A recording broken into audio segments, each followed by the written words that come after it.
Hoje eu quero e desejo continuar falando com você sobre imersão, uma vida no Espírito, e quero tratar com você um assunto bem simples, bem prático. Prometo para você que você bem breve, e eu quero falar hoje e lembrar a você que está aqui, que nós estamos falando já há várias semanas sobre sabedoria e conhecimento, e todos os cultos eu estou lembrando para que você não se esqueça. Você aprendeu comigo aqui, se o seu cérebro falar 9 vezes a mesma coisa, ele começa a pensar que isso é uma crença, e se você falar 40 vezes, ele acredita que isso que você está falando é uma verdade. Então todos os cultos estou lembrando você, de que quando nós falamos de sabedoria, sabedoria é algo que você acessa em Deus, se adquire em Deus. Fala comigo, sabedoria, eu alcanço em Deus. Isso, para que você alcança sabedoria? Para você saber escolher. E eu tenho falado várias vezes aqui, vários cultos. Você já fez escolhas erradas? Certamente já. Você tomou decisões erradas? Certamente já. Mas nós acabamos nos esquecendo que, por mais que nós descemos as águas do batismo, nos convertemos, tudo aquilo que nós vivemos fora dos caminhos do Senhor e plantamos, um dia aquilo vai dar um fruto. Esse é o nosso grande problema na nossa caminhada. A gente acha que aquilo que a gente fez lá atrás, que plantou lá atrás, e agora caminha com Cristo, na verdade ele jogou um herbicida gospel lá e queimou toda aquela plantação que nós fizemos. Não, aquilo que nós plantamos lá atrás vai dar uma colheita. Existem coisas que nós plantamos que vai trazer um fruto para nós. A plantação é uma escolha nossa, mas a colheita é obrigatória. Então, quando nós temos sabedoria do Senhor, nós temos um poder dele para fazer escolhas corretas, para tomar decisões sábias, para falarmos no momento adequado, para nos expressarmos da forma certa, para que depois nós não venhamos a nos questionar ou nos cobrar: por que eu falei, por que eu fiz? O meu desejo é que você seja muito sábio, mas muito sábio em nome de Jesus. Diga para o teu irmão que você seja muito sábio, muito sábio, muito sábio. Que as suas escolhas, irmãos queridos, sejam escolhas do trono do Senhor. Que você não se precipite, que você não ande na força do seu braço, nem no seu desejo. A nossa carne ela é terrena, ela nos puxa para baixo todos os dias. Ela faz com que nós encontremos textos bíblicos para adaptar em nós, para que na verdade nos sintamos confortáveis e na verdade estamos fora do propósito. Então a sabedoria nos faz decidir de uma forma correta, sábia. Nos regula na hora de falar, de opinar. Existem momentos que o nosso silêncio ele é algo de ensino para nós. Muitas vezes o nosso silêncio é pedagógico. Achei a palavra. Fala para o teu irmão: às vezes o seu silêncio é pedagógico. Assim como o não ele é pedagógico, o silêncio também. Às vezes você está num lugar, num cenário que você quer falar até o que você não devia falar, mas na verdade você tem que ficar quieto, porque o seu não ele é pedagógico para você e na vida das outras pessoas. Essa semana eu falava com alguns irmãos, lembrando o que nós já aprendemos aqui. Quantas pessoas aqui, por exemplo, já viveram, já sofreram com pessoas difíceis no seu caminho, ou tem pessoas difíceis no seu caminho? Faz assim com a mãozinha. Essa pessoa difícil que você achou no caminho, no seu caminho, eu vou te contar uma coisa. Nós, quando temos essas pessoas difíceis no nosso caminho, o que a gente fala? Não mereço, eu devo estar no pecado, não é possível, Deus me livre, eu estou parecendo curva de rio, porque só para coisa que não presta. A gente começa a falar assim, é ou não é?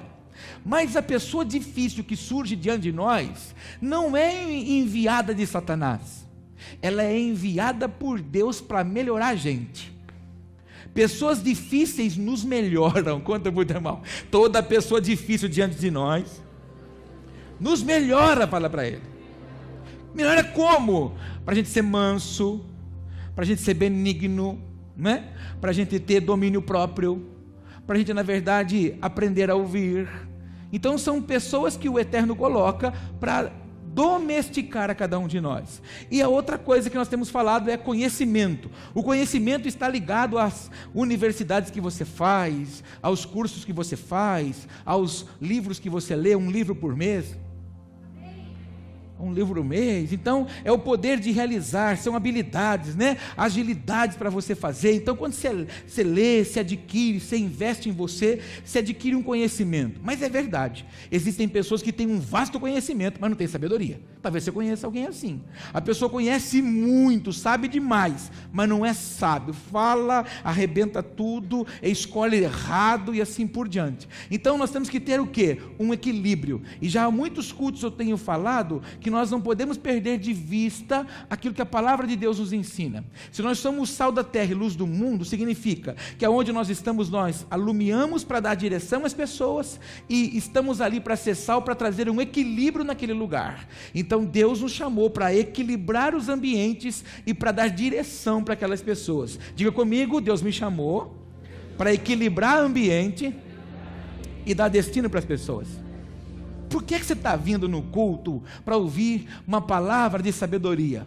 Eu creio que você está desejoso de ter mais entendimento das coisas e pedir para o Senhor a cada dia te preparar e te moldar para que você continue dando direcionamento a um batalhão de pessoas que estão à sua volta e que você seja verdadeiramente um equilíbrio aonde o Senhor te plantou. Lá no seu local de trabalho, você pode até não ter uma posição de cabeça pensante, né? Não é você talvez que dá direcionamento para as coisas, mas você estando naquele lugar, você gera equilíbrio no meio daquela pessoas. Então, duas palavras você não pode perder de vista: sabedoria, você acessa a Deus, e conhecimento você busca com os seus estudos. E nós aprendemos também que o versículo base para nós é esse, 1 Coríntios 2, verso 14 e 15, que diz: ora, o homem natural não compreende as coisas do Espírito de Deus, porque lhe parecem loucura, e não lhe pode entendê-las, porque elas se discernem espiritualmente.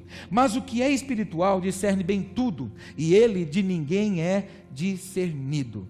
O meu desejo como pastor, o meu desejo como discipulador do reino é que você seja, ou melhor, que você tenha desejo de ser cheio do Espírito Santo. Mas na verdade não adianta nada você vir aqui no culto e eu chamar você aqui na frente e colocar a mão na sua cabeça e falar para você: seja cheio do Espírito Santo. Não vai adiantar nada. Essa é uma palavra que foi liberada em direção a você. Podemos tomar essa palavra como uma palavra profética, mas na verdade essa palavra profética não tem vida se você não alimentar essa palavra direcionada. Você precisa então tornar uma pessoa que deseja viver e buscar o Senhor. E infelizmente, como nós corremos muito com o nosso trabalho, corremos muito com o nosso dia a dia, nós temos dificuldade de nos relacionarmos com o Espírito Santo. Por muito tempo a igreja evangélica trabalhou com um rótulo. Nós colocamos nome nos nossos cultos. Por exemplo, nós aqui hoje estamos celebrando o culto da família. Quer dizer então que o culto da família é só hoje? Quer dizer então que os outros cultos que a gente vier não pode ser culto da família? A gente intitulou os nossos encontros ao Senhor, assim como nós colocamos os domingos sendo o domingo do Espírito Santo.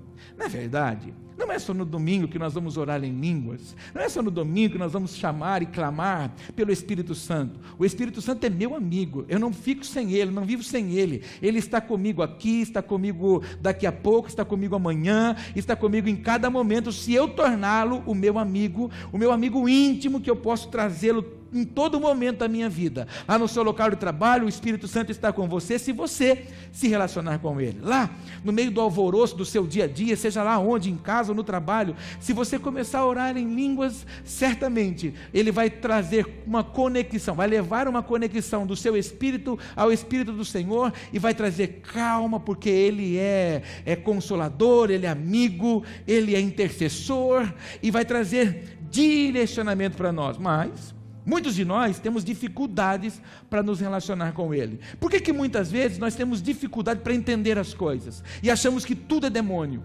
Porque na verdade nós nos relacionamos pouco com o Espírito Santo. Mas eu sei que estou falando aqui com um povo que ama o Espírito Santo, que é desejoso do Espírito Santo e fala com Ele todo dia. Então nós não temos mais dificuldade, mas se você tiver dificuldade para entender as coisas que são espirituais, eu rogo ao Senhor da Seara que abra os seus olhos e lhe traga entendimento e você tenha coragem de romper com o que for preciso para que a sua vida seja plena nele todos os dias, em nome de Jesus. E que você o busque, que você se entregue, que você se consagre E eu queria te dizer uma coisa, como na verdade nós aprendemos que domingo é o dia que nós damos para o Senhor, então nós temos que dar o melhor para Ele. Como é que você vem nos cultos de domingo? Eu acordo, né? E eu acordo na pressão, se não me acordar eu não venho. Eu me programo. Eu queria te falar uma coisa, domingo que vem agora, nós vamos trabalhar um tema aqui chamado Por Mais da Sua Presença. Só que você lembra que você aprendeu aqui há 2 domingos atrás? Esse lugar aqui é um barracãozão, né? Agora ele é uma igreja, mas na hora que acabar o culto, que a gente apaga a luz, volta a ser um barracão de novo. É um lugar de ajuntamento de filhos de Deus, que tem um título. Eu tenho um título, você tem: Templo do Espírito Santo. Fala para o teu irmão, só lembrando que você é templo do Espírito Santo. Então nessa noite tem uma boa parte dos templos do Espírito Santo, deste corpo chamado ventre de avivamento, juntado aqui. E porque esses templos se juntaram, se tornaram uma igreja. Então, na verdade, nesse momento, a igreja está formada, a igreja ela é forte, a igreja está aqui, as portas do inferno não prevalecem contra a igreja do Senhor, não é? Então, domingo que vem, nós vamos fazer um clamor por mais da presença dele. Mas se você, templo do Espírito Santo, não alimentar o Espírito Santo, não tem jeito. Então, o fluir do culto domingo que vem vai depender muito mais de como você vai chegar do que da música que vai cantar. Porque quem prepara a atmosfera não é a música, é você. Um culto, ele não flui por causa da sensibilidade do pregador ou pela entrega do pregador. Um culto flui pela fome que as pessoas têm de sacar daquele que está pregando a palavra que vai passar por ele para enxertar na sua vida. Se houver fome naqueles que vieram para ouvir do Senhor, certamente o culto vai fluir. Mas se nós viermos apenas para cumprir um compromisso, vai ser mais um culto. Eu rogo que não só o culto de domingo, mas que hoje você tenha fome, sede e desejo de extrair coisas do Pai para a sua vida em nome de Jesus. Porque nos dias que nós estamos vivendo nos dias finais.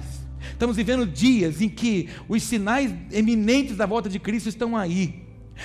E nós não podemos perder de vista, o caos vai se instaurar.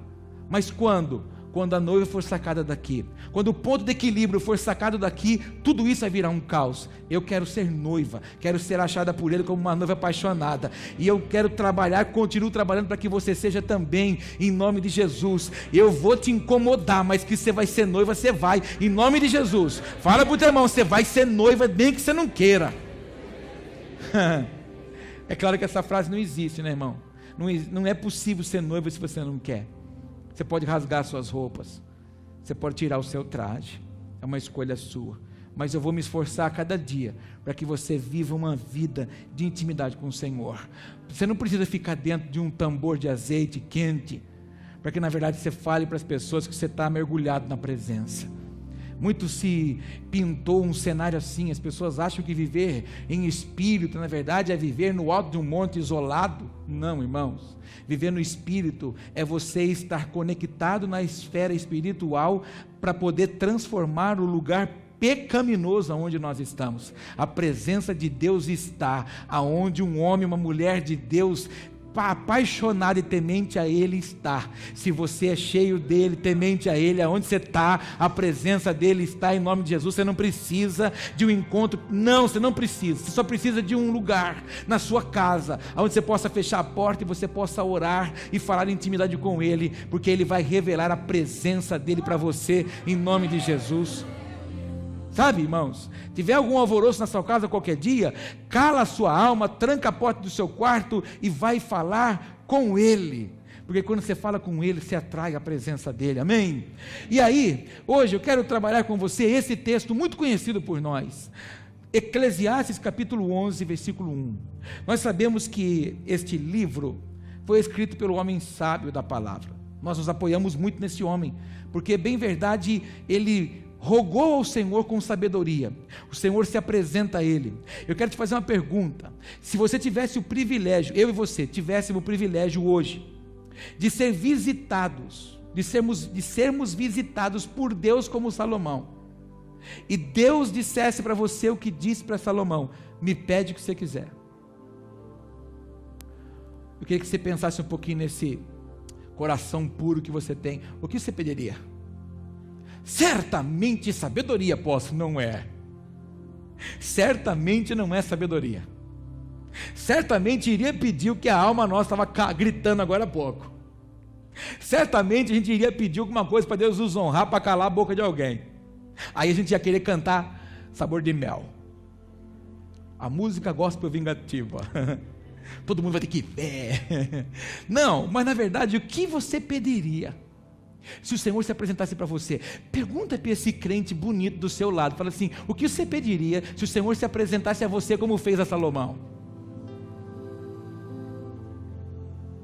Quantos aqui são crentes em Jesus, são filhos de Deus, lavados e remidos pelo sangue e desceram as águas do batismo? Quantos? Sua caminhada foi bonita, mas não importa como começa, importa-se como termina. E nós conhecemos a história desse homem. Teve um encontro real com o Senhor, e o Senhor disse para ele: pede para mim o que você quiser. E disse: quero sabedoria, porque se o Senhor me der sabedoria, o que é o recurso? Se o Senhor me der sabedoria, o que é administrar o reino? Nada. Eu só preciso de sabedoria. Deus, quando ouve aquilo, estabelece. E a fama desse homem percorreu em todo o planeta, e até hoje ela é famosa. Porém, quando nós estudamos a história desse homem, a vida dele, nós chegamos no fim da vida dele. Como é que ele terminou a carreira dele?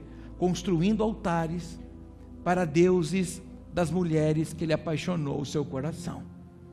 Então ele começou cheio de sabedoria, mas ao longo do caminho, de repente ele tomou uma direção, ou ele fez uma escolha de, na verdade, ser como os outros, ou quando não, olhou para a vida dos outros e disse: todo mundo faz, todo mundo vive, ninguém está preocupado, as pessoas não estão nem aí. E lamentavelmente é a palavra do mundo atual: ninguém está fazendo mesmo, também não precisa fazer. Ou quando não, todo mundo faz, todo mundo fala, todo mundo usa. O grande problema é que você e eu não podemos nos esquecer que nós não somos todo mundo. Quando Moisés abre uma batalha travada com o Senhor, e ele queria que o Senhor fosse com ele, o Senhor estava irado com o povo, disse: eu não vou. O Moisés engrossa a voz e fala: como que o Senhor não vai? Como que o Senhor não vai enviar a sua presença conosco? Se o que nos faz diferente dos demais povos é a tua presença, o Senhor andando conosco. A diferença entre nós e o povo é que o Senhor anda conosco. Como é que o Senhor não vai conosco agora? Então a diferença dos filhos de Deus é que nós escolhemos obedecer, amar e a servir ao nosso Deus. Por isso que o nosso Deus é Kadosh, por isso que o nosso Deus é santo, por isso que o nosso Deus é incomum, e nós somos também incomuns. Não nos assemelhamos com o padrão que outrora nós vivíamos. Então, infelizmente, muitas pessoas também começaram a viver assim, e quem sabe também o próprio Salomão. Aí no livro de Eclesiastes ele escreve sobre vaidade, que a vida é uma vaidade, porque na verdade os olhos dele foram tirados do alvo. Os olhos dele não estavam mais no cumprimento de um propósito, estava mais na satisfação própria. Então ele queria satisfazer os seus desejos, as suas conquistas pessoais. Então ele começa a escrever algumas coisas muito específicas. Mas quando nós chegamos aqui no capítulo 11, ele fala: lança o teu pão sobre as águas, porque depois de muitos dias o acharás. E uma vez eu fiz isso aqui num culto. Eu peguei aqui com os irmãos e falei para eles assim: olha, imagine que você tenha um pão na sua mão, e pegando como base nesse versículo, lança o teu pão sobre as águas, porque depois de muitos dias o acharás. Então, o que nós fizemos? Nós vamos mergulhar o pão na água, e nós vamos deixar aí. O que esse pão vai fazer numa água? Esse pão vai esfarelar. Como é que esse homem escreve para que você pegue o pão, lance nas águas, e depois de muitos dias nós vamos encontrá-lo? Talvez nós podemos olhar para este pão, que ele vai se esfarelar daqui a pouco, porque é o que vai acontecer com a água. A água vai fazer isso com ele, vai esfarelar, e ele não tem mais forma, eu não consigo mais pegá-lo da forma como ele é. E como é que eu vou encontrar esse pão? Porque se eu colocar ele numa água corrente, ele vai se dividir, vai embora, eu não vou mais tocar nele. há um primeiro parâmetro para nós olharmos para essa palavra.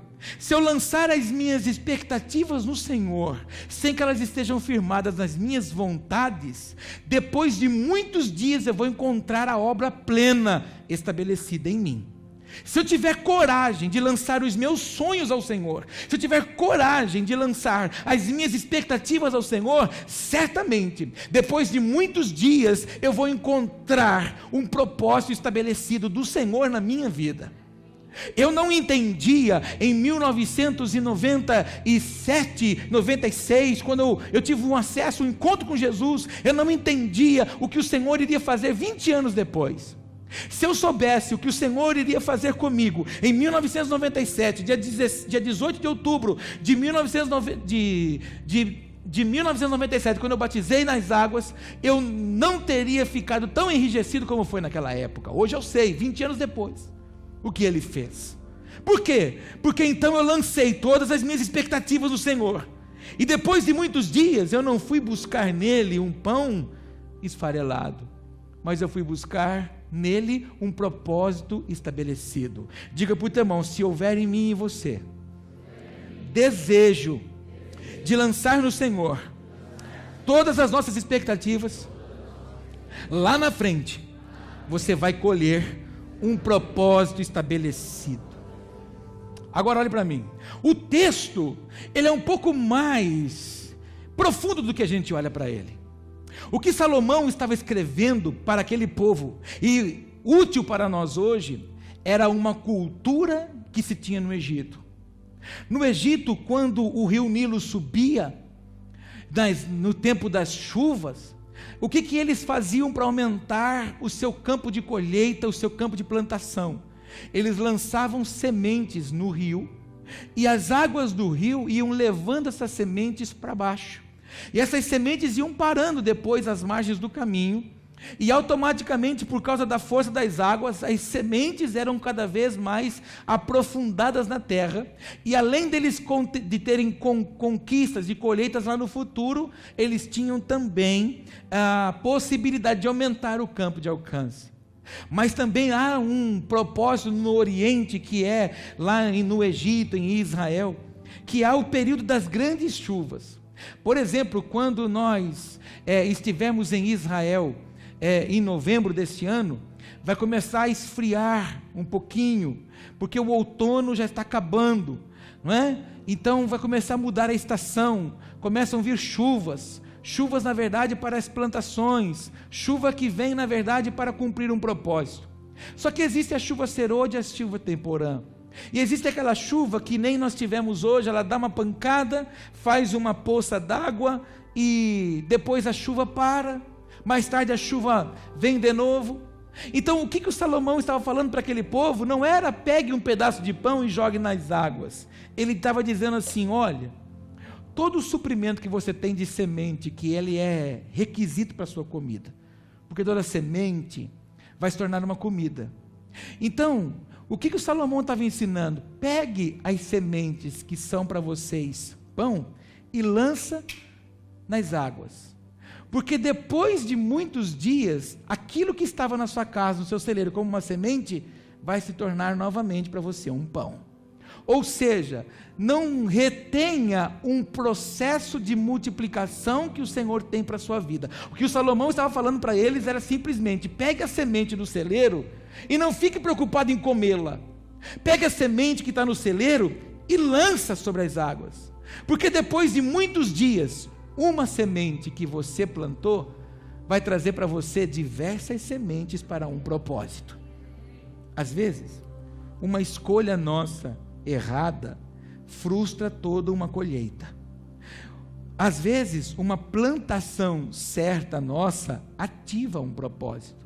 Por isso que nós não podemos margear a nossa vida em expectativas dos nossos propósitos. Nós temos que margear a nossa vida na expectativa dos propósitos do Senhor, que são eternos, os nossos são passageiros. E muitas vezes nós temos essa mania de não dar o nosso tempo, de não confiar no Senhor como deveríamos confiar. Muitas vezes nós temos a mania de, na verdade, fazer questionamentos ao Senhor com coisas que nós não deveríamos questionar, mas sim depender, se apoiar nele. Então, o Salomão estava ensinando o povo: pegue essa semente que vocês têm, que no futuro ela vai ser um pão, mas se ela ficar na sua casa, você corre um risco dela se embolorar.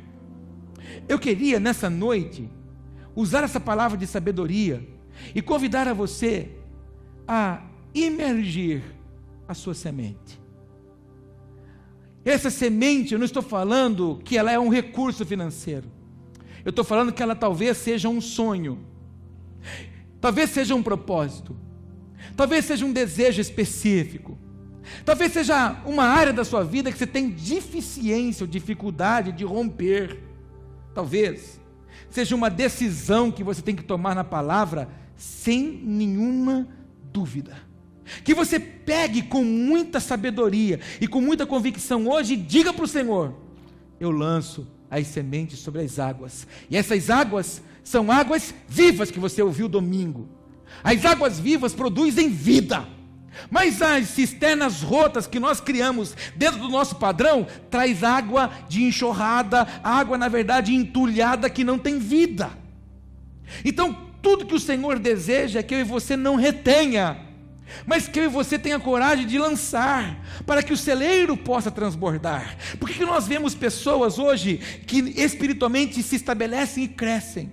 Porque ela não quer reter semente, ela não quer mostrar para as pessoas que o celeiro dela está cheio, ela nada mais quer ser do que na verdade uma fonte de semente para o próximo. O Senhor nos ensina através do apóstolo Paulo em Corinto, dizendo: o Senhor dá semente ao que semeia, mas também Ele dá pão àquele que tem fome. Então se você for consumidor, Ele te dá pão, mas se você for semeador, Ele te dá semente. E o que eu quero que você entenda é que nós temos dificuldade de soltar coisas que faz bem para nós.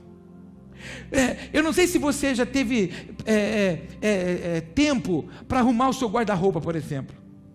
Se você for agora, sair daqui agora e for para sua casa, e você abrir o seu guarda-roupa, você vai tirar de lá muita roupa. Tem roupa que não te serve mais, tem roupa que a moda diz que não é mais moda, está lá. Sapato mesmo, se você for chegar lá, tem diversos sapatos que você vai eliminar de lá, sem contar que você vai organizar o seu guarda-roupa, porque na verdade tem uma porta que esconde tudo que está lá dentro. Eu quero nessa noite romper com uma porta que está escondendo alguma coisa que Deus precisa que você organize e que você volte, ou quando não, você comece a gerar sementes do reino para Ele. Mas para isso tem que ter uma disposição minha e sua. Você pode até pagar alguém para ir lá na sua casa agora, arrumar o seu guarda-roupa. Se você gritar aqui agora: alguém vai em casa, arrumar meu guarda-roupa, um monte vai querer ir lá. Mas nada é igual você pôr a mão, para você saber o que você tem que tirar daí. E não adianta eu falar para você: olha, a semente, você sabe o que é que você tem que pegar hoje e falar assim: Senhor, está aí, eu lanço sobre as águas, e as águas é a tua palavra, eu lanço sobre ela, sobre essa palavra eu lanço. O Pedro fez isso: sobre a tua palavra eu lanço, sobre a tua palavra eu lanço, sobre a tua palavra eu confio. Hoje, talvez esse culto seja para uma pessoa, ou seja um alerta para nós amanhã, para não retermos aquilo que nós não devemos reter. O seu dom, a sua habilidade, necessariamente não está atrelada a uma posição eclesiástica, porque no reino não existe posição eclesiástica, só existe para os homens. Para Deus, todos nós somos iguais, e todos nós alcançamos pessoas porque temos o Espírito Santo do Senhor. Mas o dia que você entulha a sua semente, ela apodrece.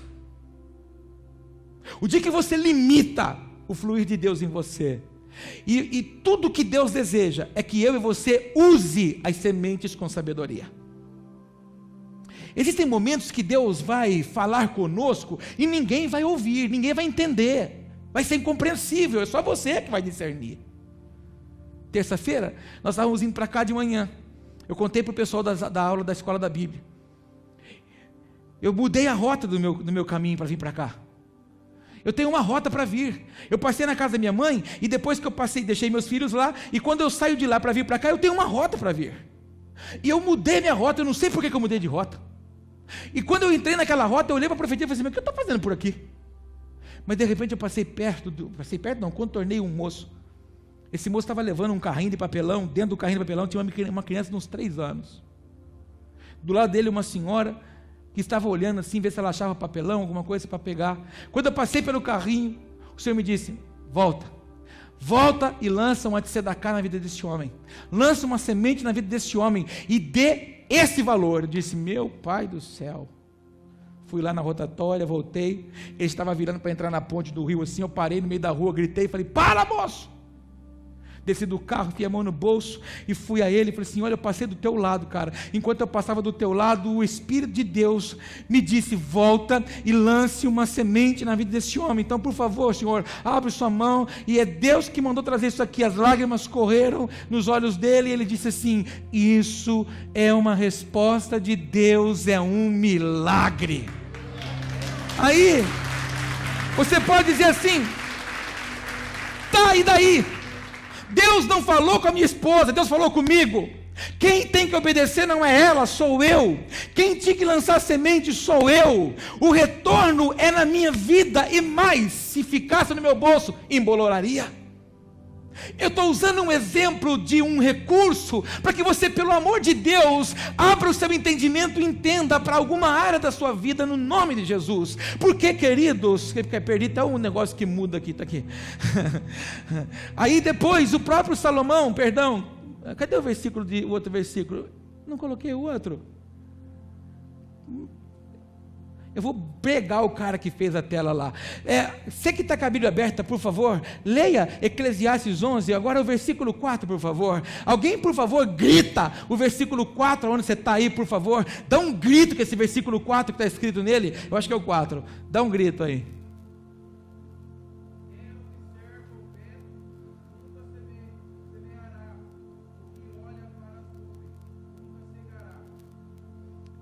Você vai sair de manhã para lançar semente, e o vento está batendo forte na janela. Aí, não vou semear hoje porque o vento vai derrubar a semente. Aí você vai lá e dorme mais um dia para a semente embolorar. Aí você tinha que colher. Aí você olha, acho que vai chover hoje, não vou colher. Aí o pássaro vai e come a fruta que era para você. Estou te dizendo isso porque enquanto você arruma a justificativa, o tempo vai passando. Enquanto você arruma muleta, o tempo vai passando. Enquanto você põe seus caprichos na frente, o tempo vai passando. Enquanto você fica demorando para tomar decisões, pessoas vão morrendo porque você não se estabelece no lugar que Deus desejou que você se estabelecesse. Enquanto nós rumamos desculpa e vamos deixando de cumprir um propósito, o propósito vai se neutralizando. Aí nós temos uma visão em Israel, nós temos o candelabro, a menorá, que é para o terceiro templo. Nós vemos ela lá dentro de uma redoma, fechada, num vidro de que bala não rebenta ele. Assim está a vida de muitas pessoas. Porque retarda uma decisão, uma ação de lançar as sementes, e colocou o propósito do Senhor dentro de uma redoma de vidro, a prova de bala intocável. Deus não precisa, mas Ele conta com você. Fala isso para o teu irmão, que ele está assustadíssimo. Ele está pensando assim, não devia de ter vindo. Mas fala assim para ele, fala assim, Deus não precisa de você, mas Ele conta com você. Sabe o que acontece, irmãos? Eu falei terça-feira para o pessoal na aula. Quem é o barro? Bate assim e fala, sou eu. Quem é o olheiro?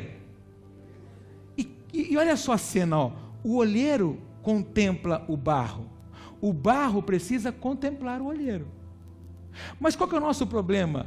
Nós estamos querendo palpitar no olheiro, no que nós queremos ser. Quem dá forma é o olheiro. E você só contempla a obra dele. Obrigado porque eu estou sendo moldado. Obrigado porque eu estou sendo aperfeiçoado. É isso que o barro faz, mas o barro está gritando, o barro está gemendo. Enquanto você geme, ele está tendo que amassar você de novo. Mas o bico, eu não quero o bico assim, eu quero o bico assim. Não, você vai querer o que ele quer. Se não for do jeito dele, do seu nunca vai ser. Se for do seu jeito, não vai ser com ele. Conta para esse irmãozinho, fala para ele, do seu jeito nunca vai ser. Fala assim, se for do seu jeito, não vai ser com o papai. Deus não vai satisfazer seus caprichos, porque Deus não te fez para Ele satisfazer os seus caprichos, Ele te fez para o louvor e para a glória dEle mesmo. Ele te fez para que aquilo que você realiza para Ele, retorne para Ele mesmo, nada mais do que isso. E qual a dificuldade de entender isso? Fala para o teu irmão, para de ficar olhando a força do vento, e vai semear. Engrossa a voz e fala assim para ele, você sabe o que você tem que semear. Ai, vamos falar de dinheiro agora. Ai, eu tenho uma causa na justiça. O que você semeou por ela? Ai, eu quero a minha casa própria. O que você semeou por ela? Esse prédio, essa igreja, esse ministério, ele existe porque Deus tirou tudo que eu tinha. O recurso que eu tinha para sonhar para os meus propósitos, eu falou assim, daqui para mim, edifica uma casa para mim. Para que eu pudesse hoje alegrar o meu coração em ver a estrutura que Ele está expandindo, custou uma decisão em 2004, uma semente lançada. Você recebeu de volta? É semente, querido.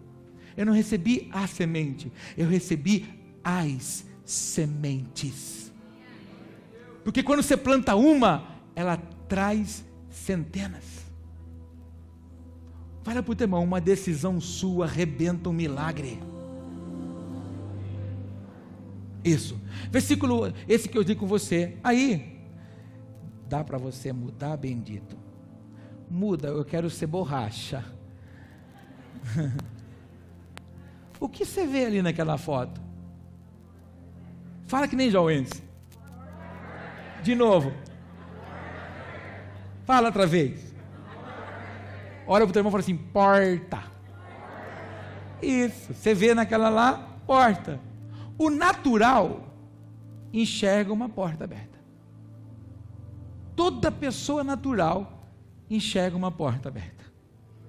Mas o espiritual vê uma oportunidade. E nós, na verdade, fazemos diversas vezes orações assim, abre uma porta, ó Senhor, abre uma porta para o vaso. Que porta que você quer que ele abra? Ele já escreveu. Escute uma coisa, ele escreveu assim, ó, eis que estou à porta e bato, se alguém ouvir a minha voz e abrir a porta, eu entrarei, cearei com ele e ele comigo. Mas antes dele falar que ele está à porta batendo, ele disse na carta anterior, eis que pus uma porta aberta diante de você. A porta que ele abriu, a cegueira da igreja fechou. Então ele precisou dizer, olha, porque vocês não observaram a oportunidade que eu dei lá, estou tendo que bater de novo para vocês. Então não adianta nada eu comprar um batente desse daí, ou quando não, hoje, quando acabar o culto, nós vamos fazer a campanha da porta aberta, nós vamos passar lá no meio do batente. Não adianta nada nós fazermos campanha da porta aberta, para você passar debaixo do batente, se você não desfruta da oportunidade que Ele está te dando, como hoje, para você lançar sementes. Porque Deus já falou comigo, com você, centenas, dezenas de vezes, mas a nossa dureza, ou a nossa falta de vontade de viver a oportunidade, nos faz nos mantermos naturais. O espiritual não busca porta, o espiritual não busca presente, o espiritual busca presença, porque ele sabe que se ele tiver presença, presente é uma consequência, porque é herança de filho. Fala para o teu irmão, presente é herança de filho. Então, você viu que há uma diferença, o natural enxerga, e o espiritual vê. Você pode falar isso comigo? O natural enxerga. Diga, o espiritual vê. Então há uma diferença entre enxergar e ver. Enxergar é uma coisa, ver é outra. Então, eu queria que você entendesse que enxergar é apenas olhar sem avaliar com mais cuidado aquilo que você está enxergando. Por exemplo, agora, você está me enxergando. Você não está me vendo. Você está me enxergando.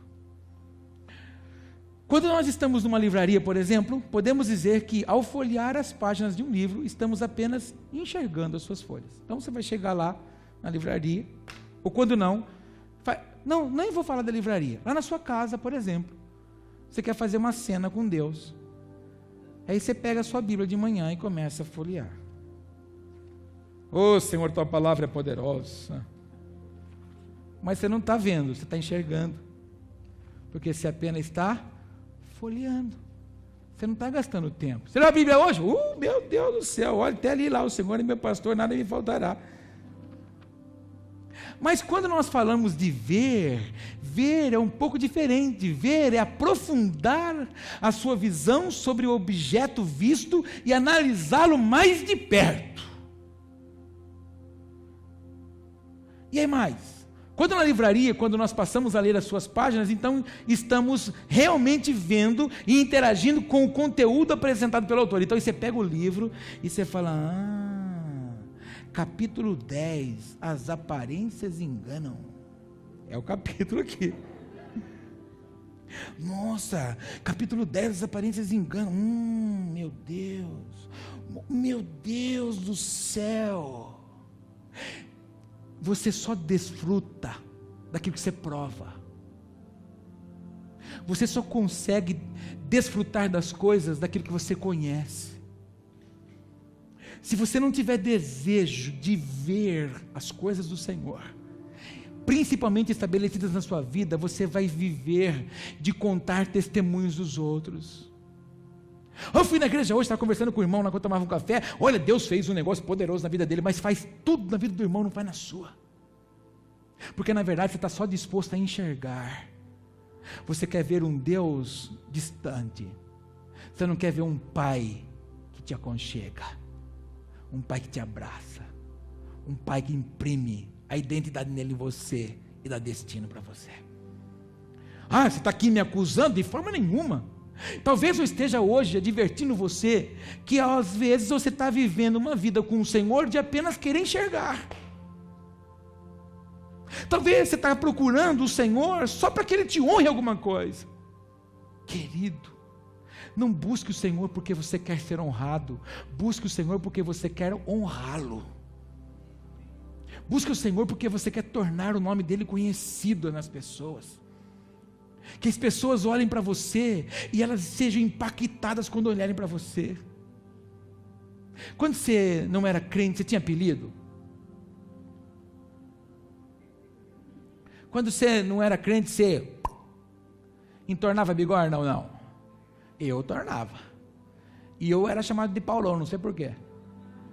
E quando os meus amigos, eles me encontram, meus amigos não, meus colegas me encontram, eles falam assim, Paulão! E aí, cara? Onde é que você está trabalhando? Estou cuidando das coisas do meu pai. O que o seu pai tem? Qual é a empresa? Eu sou pastor. Meu pai é o Senhor, o Eterno. Não! Paulão, você é pastor? Não, cara, conta outra. Por quê? Porque eles tinham uma visão do Paulão. Hoje o Paulão, que jogava truco, que dava um sinal de zap, que ajeitava os esquemas para trocar cerveja quente por cerveja gelada, hoje é um homem lavado, remido pelo sangue do Cordeiro, que vive para dar destino na vida das pessoas, não num copo, mas na palavra, para alcançar a vida eterna, no nome de Jesus. Isso é uma transformação que homem nenhum pode fazer, isso é transformação que livro nenhum pode fazer, isso é transformação que curso nenhum, seminário nenhum, congresso nenhum pode fazer. Isso é só um encontro, isso é só uma experiência real, viva, palpável, que Ele tem comigo e com você, quando você escolhe lançar sobre as águas toda a semente, para que lá na frente você possa encontrar não uma semente, mas a semeadura em nome de Jesus.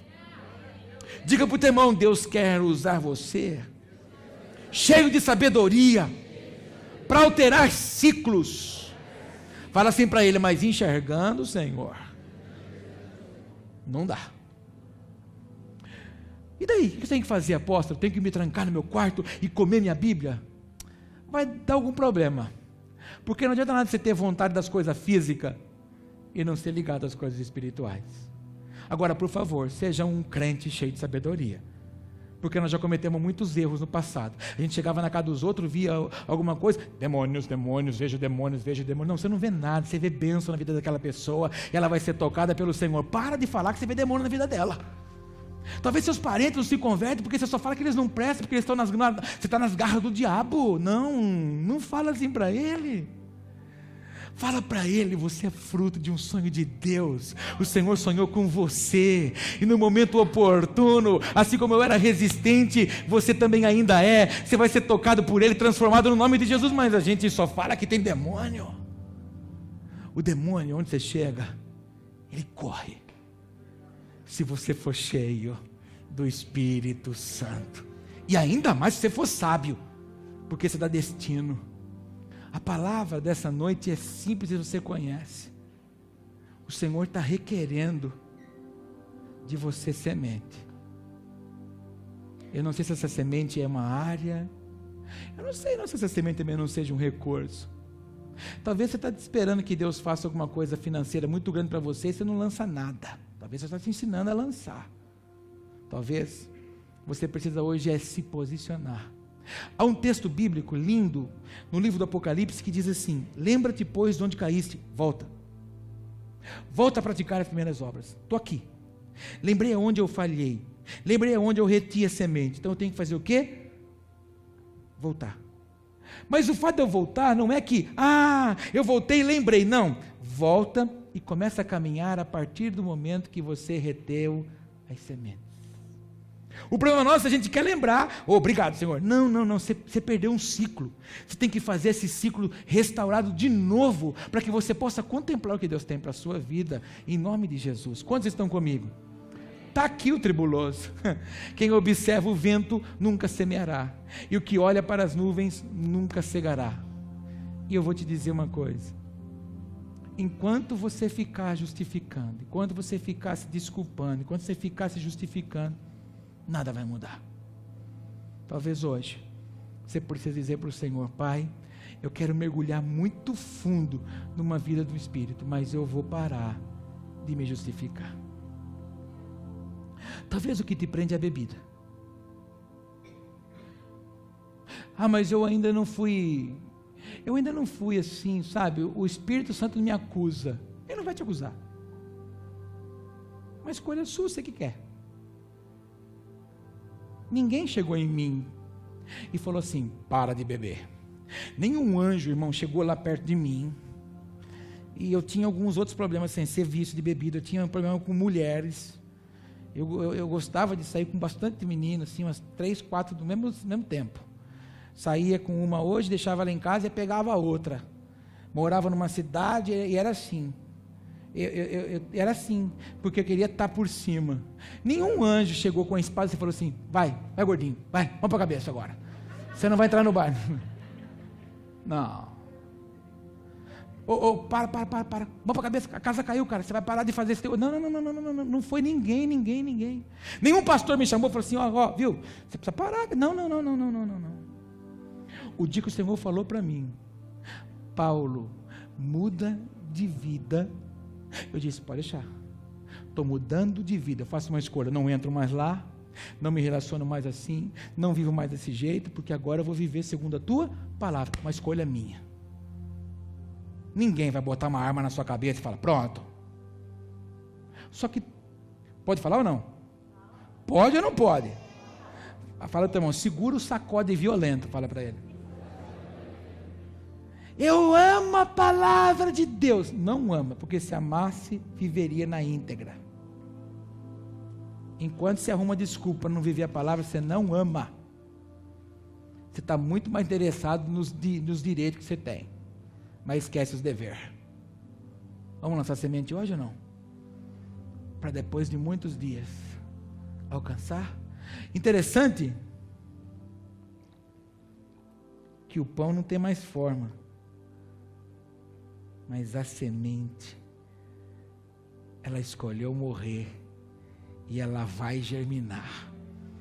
O pão eu não consigo mais juntar, mas a semente vai frutificar.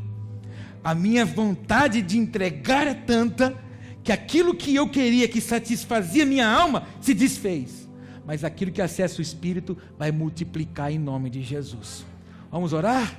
Fiquemos em pé.